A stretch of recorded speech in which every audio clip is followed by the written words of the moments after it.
তাহলে পৃথিবীর 4টে সেরা মেয়ের নাম শিখেলে আর শিখবো না, এইটুকু মুখস্থ করবো যে পৃথিবী আল্লাহ 4টে পৃথিবীর 1 নাম্বার সুন্দরী পাঠিয়েছিল। শোন, একটা হলো মা হাওয়া, 2 নাম্বার জান্নাতি রানী ফাতিমা, 3 নম্বরে হযরতে মা সারা, ইব্রাহিম নবীর প্রথম স্ত্রী।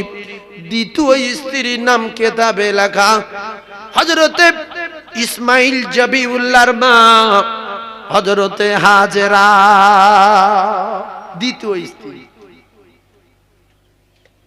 এই জন্য মেয়েরা যদি তাদের ইজ্জতকে গাট করে, ইজ্জতের দাম দেয়, ইজ্জতের দাম বোঝে, ইজ্জতকে হেফাজত করে, আল্লাহ ওই নারীটার পেটে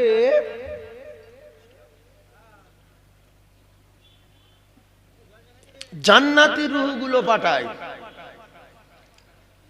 অনেক ধনী লোক অনেক ভালো ভালো মেয়ের অফার দেয়, আমার কাছে আসলে, আমার কাছে রাত কাটালে 1 রাতে 1 কোটি।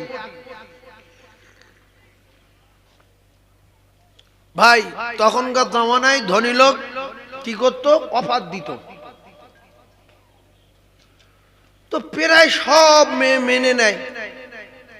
হাজরা বলছে কোটি হোক আর করোল হোক, ইজ্জতের মালিক আল্লাহ। ও কুকুরের কাছে আমি ইজ্জত দেবো কেন? টাকায়। এই বলে লুকে লুকে বেড়াতো। অনেক ঘটনা শেষ বেশ।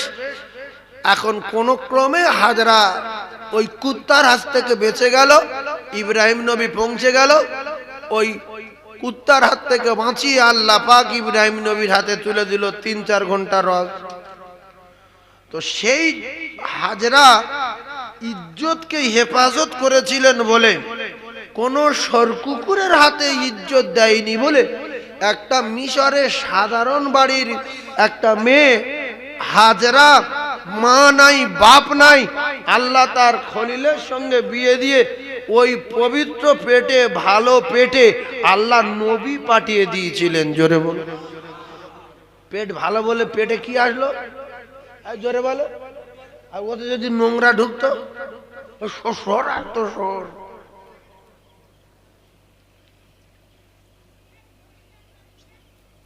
ভাইরা আমার, আদম নবীকে আল্লাহ বললেন ছোঁয়াও যাবে না, ধরাও যাবে না।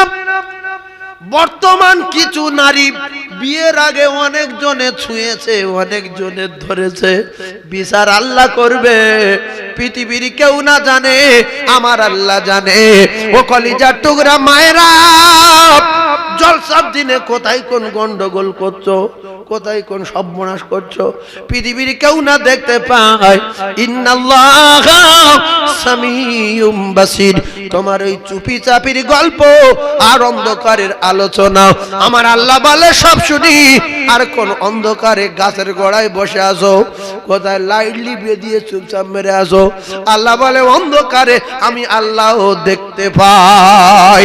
আমি দুপুর বেলা যেরকম দেখতে পাই, রাতের বেলা সেরকম দেখতে পাই।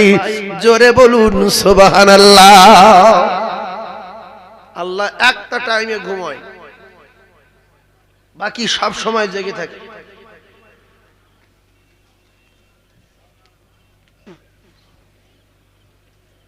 এই কচি, চা খাবি পরে। আল্লাহ কোন টাইমে ঘুমোয় শুনেলে?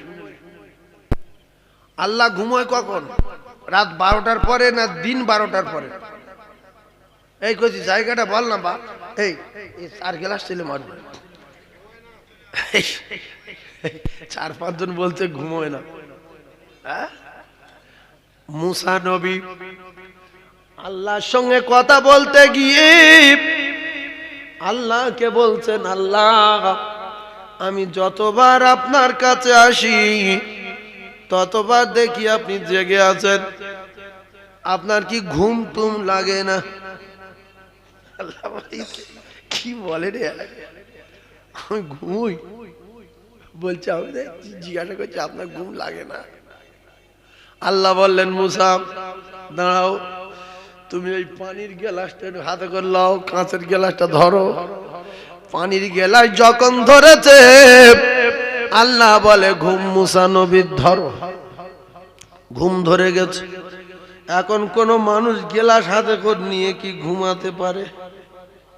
জোরে বলে। যেই ঘুমিয়ে পড়েছে সাঁ করে গেলাস পড়ে খুঁজে গেছে। আল্লাহ বলছে ঘুম ছেড়ে দাও। মুসা নবী চাঙ্গা। আল্লাহ বলে মুসা গেলাস কই? বলছে খুঁজে দিয়েছি।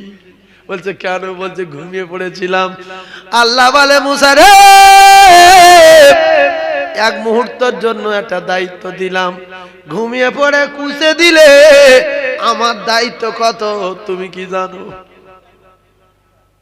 তাহলে আমি যদি এক সেকেন্ডের জন্য ঘুমিয়ে যাই সব কুচে যাবে না? যাবে না। আল্লাহর অর্ডারে বিনা খুঁটি আসমান দাঁড়িয়ে আছে। কি ভাবছি আগে আসতে হবে? এই সরে আসেন বাপ, আপনি এবার আসেন, পিছনে হয়ে যাচ্ছে, ওয়াজ খুব জোর ধরবো। এইবারে আসেন। এই দেখেন সেই এই পাশে আসে, খারাপ লাগে, আমার দামি মানুষ। আমি কিন্তু এক জায়গায় দাঁড়িয়ে আছি, বলো পাক খাইনি। হ্যাঁ, ওয়াজ সোজা ঠেলবো, খুব ঠান্ডা মাথায় বোঝেন। তাহলে এক্ষুনি কি বলছিলাম? ঘুমাই না। আল্লাহ এক মুহূর্ত দায়িত্ব দিলেন, গেলাস কুচে দিল। আল্লাহ যদি ঘুমিয়ে পড়ে কি হবে আপনারা ভাবেন? সাগরে যত মাছ আছে কার কথা মতো চলে? তাদের খাওয়াই কে? যত মশা আছে, উনকি আছে, লাইট করা যত পোকা আছে এদের খাওয়াই কে? আল্লাহ। সমস্ত গাছপালা, নদ নদী, পাহাড় পর্বত, তরুলতা, জিন ইনসান, মানুষ, সাপ, ব্যাং, কুঁচে, ইঁদুর, মাদক, চুষো, চিটকিনা, জেটকুড়ি সবার খাওয়াই কে? وما من دابة في الأرض إلا على الله رزقها। আল্লাহ পাক কোরআনে যেহেতু বলেছেন সকলের রিজকের মালিক, সকলের খাওয়ানোর মালিক আমি আল্লাহ। একবার জোরে বলা যায় কি সুবহানাল্লাহ? আর জোরে বলুন সুবহানাল্লাহ।